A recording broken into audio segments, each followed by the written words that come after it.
हमारे शब्दों में पवित्रता पाई जाए, हमारी आंखों में, हमारे दृष्टि में पवित्रता पाई जाए, हमारे मन में पवित्रता पाई जाए, हमारे बुद्धि में पवित्रता पाई जाए, हमारे हाथों में पवित्रता पाई जाए, हमारे पाँव में पवित्रता पाई जाए, हमारे होठों में पवित्रता पाई जाए, क्योंकि हमारा प्रभु स्वयं अति पवित्र है और वह चाहता है कि तुम पवित्रता से शोभायमान होकर परमेश्वर को दंडवत करो, प्रभु की आराधना करो।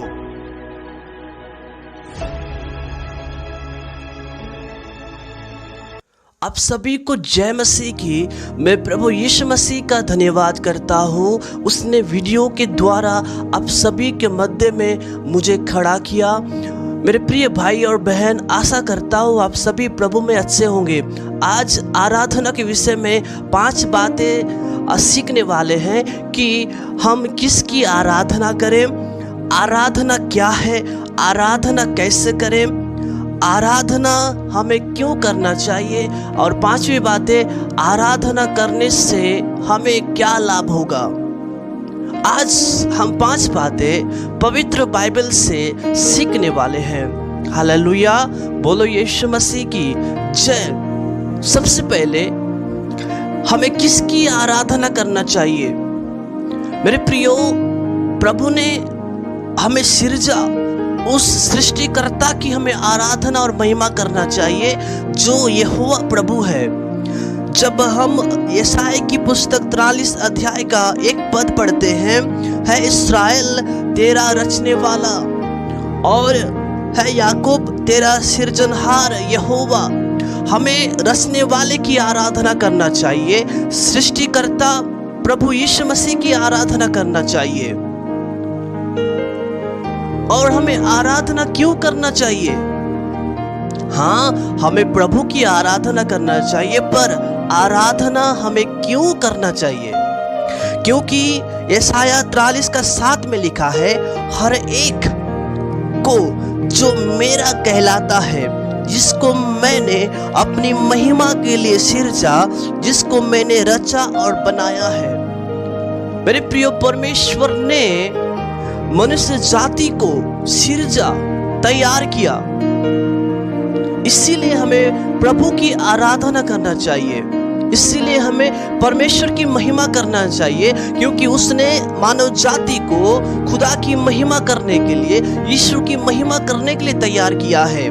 मेरे प्रियो, हम सभी को, पूरे मानव जाति को प्रभु यीशु मसीह अपना लहू को देकर मोल लिया, खरीद लिया। क्यों? ताकि हर एक मनुष्य जाति अपनी देह के द्वारा यीशु की महिमा करे, परमेश्वर की महिमा करे। आमेन, हालेलुया, हालेलुया। और हम आगे सीखेंगे कि हमें आराधना कैसे करना चाहिए। मेरे प्रियो, रोमियो की पत्री 12 अध्याय का पहले पद से लेकर हम दूसरे पद तक देखेंगे। इसमें लिखा है, पौलुस रोमियो की कलीसिया को कहता है, इसीलिए है भाइयों, मैं तुमसे परमेश्वर की दया स्मरण दिलाकर विनती करता हूँ। मेरे प्रियो, ये केवल भाइयों के लिए नहीं, पर हर एक बहनों के लिए भी प्रभु का वचन कहता है। इसलिए है भाइयों और बहनों, सुनिए प्रभु का वचन क्या कहता है। मैं तुमसे परमेश्वर की दया, प्रभु का अनुग्रह, प्रभु की कृपा, परमेश्वर की करुणा को मैं स्मरण दिलाता हूँ, मैं सुधि दिलाता हूँ, मैं याद दिलाता हूँ। सुनिए कि आगे लिखा है, और मैं विनती करता हूँ, मैं प्रार्थना करता हूँ, मैं आपके सामने एक आग्रह कर रखता हूँ। पौलुस रोमियो की कलीसिया को कहता है कि अपने शरीरों को जीवित और पवित्र और परमेश्वर को भावता हुआ बलिदान करके चढ़ाओ, यही तुम्हारी आत्मिक सेवा है, यही आराधना है। अपने शरीरों को हमें आराधना कैसे करना चाहिए? हमारे शरीर के हर एक अंगों को, बाइबल में क्या लिखा है, शरीरों को, अर्थात बहुवचन, हमारे हर एक अंगों को बलिदान करना है। बलिदान का अर्थ है हमारी देह को, हमको प्रभु के हाथों में समर्पण करना है, अर्पित करना है, अपने आप को प्रभु के हाथों में सौंपना है। अपने शरीरों को जीवित बलिदान करके चढ़ाओ।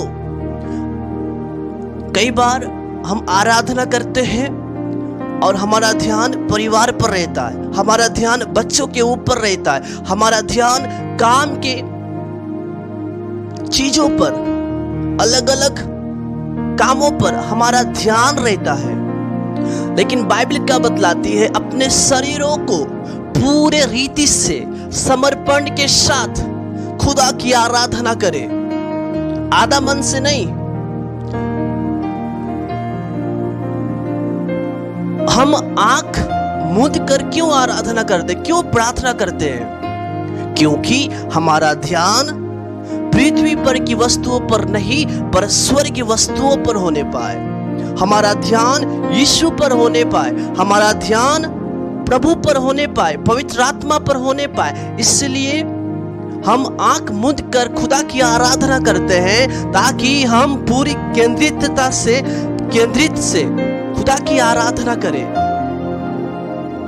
अपने शरीरों को जीवित करके प्रभु के हाथों में सौंप दे। और लिखा है बाइबल में, पवित्र करके खुदा की आराधना करे, बलिदान करे। जब हम प्रभु के हाथों में अपने आप को सौंप देते हैं, तब हम प्रभु के अधीन में किए जाते हैं। हम अपनी मनमानी नहीं कर सकते। दास जब स्वामी के अधीन हो जाता है, तब वो स्वामी का आज्ञा का पालन करता है। वैसे ही जब हम पूरी रीति से अपने आप को प्रभु के हाथों में सौंप देते हैं, तब प्रभु जैसा चाहता है, यीशु जैसा चाहता है, वो पवित्र आत्मा जैसा चाहता है, वैसे ही हमें खुदा की आराधना करना चाहिए, पवित्र करके। और बाइबल बतलाती है, और परमेश्वर को भावता हुआ ऐसी आराधना करे, ऐसी खुदा की महिमा करे कि परमेश्वर को पसंद आए। मनुष्य का भावता हुआ नहीं, किसी व्यक्ति को हम पसंद करने के लिए, खुश करने के लिए, आनंदित करने के लिए खुदा की आराधना न करें। मनुष्य को दिखाने के लिए, सभाओं को दिखाने के लिए, पास्टर को दिखाने के लिए खुदा की आराधना न करे, बल्कि परमेश्वर को पसंद आए, परमेश्वर को भाए, ऐसी खुदा की आराधना करे। ताकि हम मनुष्य के लिए नहीं, किसी इंसान के लिए नहीं, किसी व्यक्ति के लिए नहीं, पर हम परमेश्वर की आराधना करें। आमेन। आगे लिखा है, यही तुम्हारी आत्मिक सेवा है। आज लोग शारीरिक सेवकाई के लिए भूखे और प्यासे हैं, शारीरिक सेवकाई में लिप्त हैं, उन्हें आत्मिक सेवकाई नजर नहीं आ रहा है, आत्मिक सेवकाई उनको दिखाई नहीं दे रहा है। क्यों? क्योंकि शारीरिक सेवकाई के पीछे उन लोग लिप्त हैं, उन लोग खो गए हैं। लेकिन प्रभु का वचन क्या कहता है? जब हम अपने शरीरों को जीवित, पवित्र और परमेश्वर को भावता हुआ बलिदान करते हैं, परमेश्वर को पसंद आए ऐसी आराधना करते हैं, ऐसी महिमा करते हैं, यही आपका आत्मिक सेवकाई है। आमेन, हालेलुया। मेरे प्रियो, आप कैसे भी आराधना करो, टूटा हो, फूटा हो, जैसे भी आराधना करो, लेकिन आराधना समर्पण का होना चाहिए। यदि आप जंगल में आराधना करते हैं, आप परिवार में आराधना करते हैं, झुंड में आराधना करते हैं, लेकिन आराधना समर्पण का होना चाहिए, आराधना मन से होना चाहिए। हम अच्छे स्वर से गाते और बजाते हैं, अच्छे स्वर से हम गीतों को गाते हुए हम परमेश्वर की महिमा करते हैं, क्या मन तैयार है? क्या मन भी वैसे ही आराधना कर रहा है? बाइबल बतलाती है, तुम होठों से तो आदर और सम्मान करते हो, लेकिन तुम्हारा मन मुझसे दूर है। वैसे ही हम मुंह खोलकर खुदा की आराधना करते हैं, लेकिन क्या मन भी, क्या परमेश्वर पर समर्पण है? क्या मन भी खुदा के लिए समर्पण का जीवन है? क्या आपका मन आराधना करने के लिए तैयार है? परमेश्वर को पसंद आए और मन से खुदा की आराधना करे, पूरे समर्पण के साथ परमेश्वर की महिमा करे, यही आपका आत्मिक सेवकाई है। हमें आत्मिक सेवकाई क्यों करना चाहिए? क्योंकि प्रभु आत्मा है। यूहन्ना 4 अध्याय का 24 पद में लिखा है, परमेश्वर आत्मा है और अवश्य है कि उसके, प्रभु के, यीशु के भजन करने वाले, आराधना करने वाले आत्मा और सच्चाई से आराधना करें। जी, जब हम पहला कुरिन्थियों की पत्री 6 अध्याय का 17 पद में लिखा है, और जो प्रभु की संगति में रहता है वो उसके साथ एक आत्मा हो जाता है। जब हम परमेश्वर के निकट आते हैं मेरे प्रियो, हम प्रभु के साथ हम एक आत्मिक बन जाते हैं। जब आप आत्मिक बन जाते हैं, जब आप आत्मा बन जाते हैं, तब प्रभु की आराधना आत्मा और सच्चाई से कर पाएंगे। हालेलुया, बोलो यीशु मसीह की जय। रोमियो 12 अध्याय का 2 पद में लिखा है, इस संसार के सदृश न बनो। जब आपने अपने आप को, अपने शरीरों को प्रभु के हाथों में सौंपा है, ये हाथ अब प्रभु का हुआ, ये मुंह प्रभु का हो चुका, ये आंख प्रभु का हो गया। क्यों? क्योंकि आपने पूरे अंगों को प्रभु के हाथ में सौंप दिए हैं। ये आंख प्रभु का हुआ, ये बुद्धि प्रभु का हुआ, ये कान प्रभु का हुआ, ये पांव प्रभु का हो गया, हर एक अंग प्रभु का हो चुका है। अब प्रभु क्या चाहता है?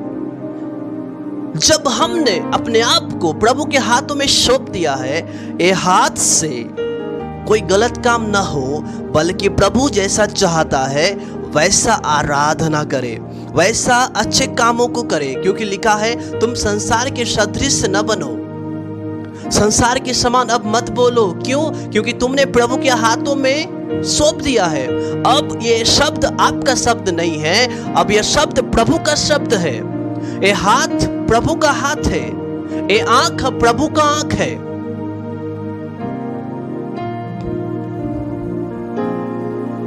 यदि हम यही मुंह से हम गाली देते हैं, झूठ बोलते हैं, चिकनी चुपड़ी बातें बोलते हैं, और यही मुंह से यदि हम खुदा की आराधना करते हैं ना, तो आप आत्मिक सेवकाई नहीं कर रहे हैं, आप शारीरिक सेवकाई कर रहे हैं।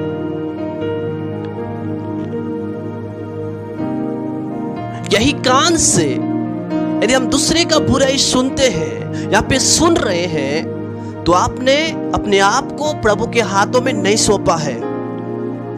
ये आंख से यदि हम गलत चीजों को देख रहे हैं, व्यभिचार की बातें, गंदी बातें, निगेटिव की बातें, संसार की बातें, पाप की बातें, अभिलाषा की बातें यदि हम देख रहे हैं, तो आपने अपने आप को प्रभु के हाथों में नहीं सौंपा है। अब लाख प्रार्थना करे, लाख आराधना करे, चिल्ला चिल्ला कर आराधना करे, परमेश्वर को पसंद नहीं आएगा। क्यों? क्योंकि हम यही आंख से पाप को देखते हैं, अभिलाषा को देखते हैं, और यही आंख से हम खुदा की आराधना नहीं कर सकते। यदि आपने अपने बुद्धि को प्रभु के हाथों में सौंपा है, तो आप अपने बुद्धि से पाप का विचार नहीं कर सकते।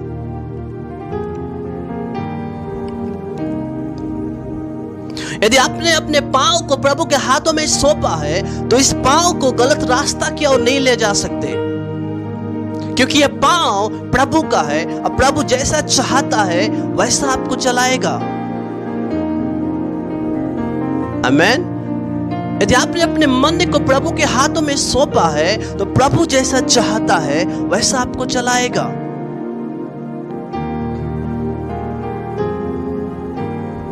संसार के सदृश के समान न बनो, परंतु तुम्हारे बुद्धि के नए हो जाने से तुम्हारा चाल चलन भी बदलता जाए। ये कब होगा? जब आप अपने आप को परमेश्वर के हाथ में सौंपेंगे, जब आप सौंपेंगे और बलिदान करके चढ़ाएंगे, पवित्र करके चढ़ाएंगे, यही आपका आत्मिक सेवकाई है। हमारे शब्दों में पवित्रता पाई जाए, हमारी आंखों में, हमारे दृष्टि में पवित्रता पाई जाए, हमारे मन में पवित्रता पाई जाए, हमारे बुद्धि में पवित्रता पाई जाए, हमारे हाथों में पवित्रता पाई जाए, हमारे पांव में पवित्रता पाई जाए, हमारे होठों में पवित्रता पाई जाए। क्योंकि हमारा प्रभु स्वयं अति पवित्र है और वह चाहता है कि तुम पवित्रता से शोभायमान होकर परमेश्वर को दंडवत करो, प्रभु की आराधना करो। यदि आज भी हम संसार के समान जीवन जी रहे हैं, गुटखा खाते हैं, फिर भी खुदा की आराधना करते हैं, ऐसी आराधना परमेश्वर पसंद नहीं करता है। याद रखना, तुम स्टेज के ऊपर खड़े होकर लड़कियों को देखोगे, लड़कों को देखोगे, मन में कुदृष्टि, व्यभिचार की बातें मन से उत्पन्न हो रहा है, ऐसी आराधना को परमेश्वर ग्रहण नहीं करता है। आराधना पवित्रता से होना चाहिए। इसलिए अपने शरीरों को, अपने देह को, क्योंकि उसने हमें खरीद लिया ताकि हम हमारे देह के द्वारा कैसे आराधना करें? पवित्रता से आराधना करें। यही आपका आत्मिक सेवकाई है। हम सही रीति से सेवकाई को नहीं समझ पाते हैं। केवल हमें सुसमाचार प्रचार करना, केवल हमें गवाही देना, हाँ अच्छी बात है, लेकिन रियल में प्रभु ने हमें क्यों बनाया है? ताकि हमारी देह के द्वारा प्रभु की महिमा करे। सच में आज हम इन चीजों को भूल गए हैं कि प्रभु क्या चाहता है हमारी जिंदगी से। प्रभु का योजना हमारे जीवन से क्या है?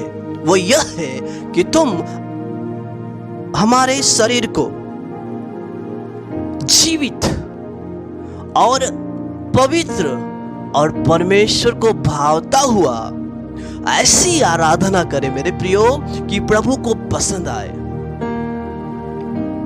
हमारा ध्यान प्रभु पर केंद्रित हो, हमारा मन प्रभु की ओर हो, हमारी आंखें, कौन सी आंखें? मन की आंखें। हम कई बार आंख देख देख कर खुदा की आराधना करते हैं। प्रभु की ओर देखो ना, अपना मन को प्रभु की ओर लगाओ, बलिदान करो, बलिदान करो। यही हमारा आत्मिक सेवकाई है।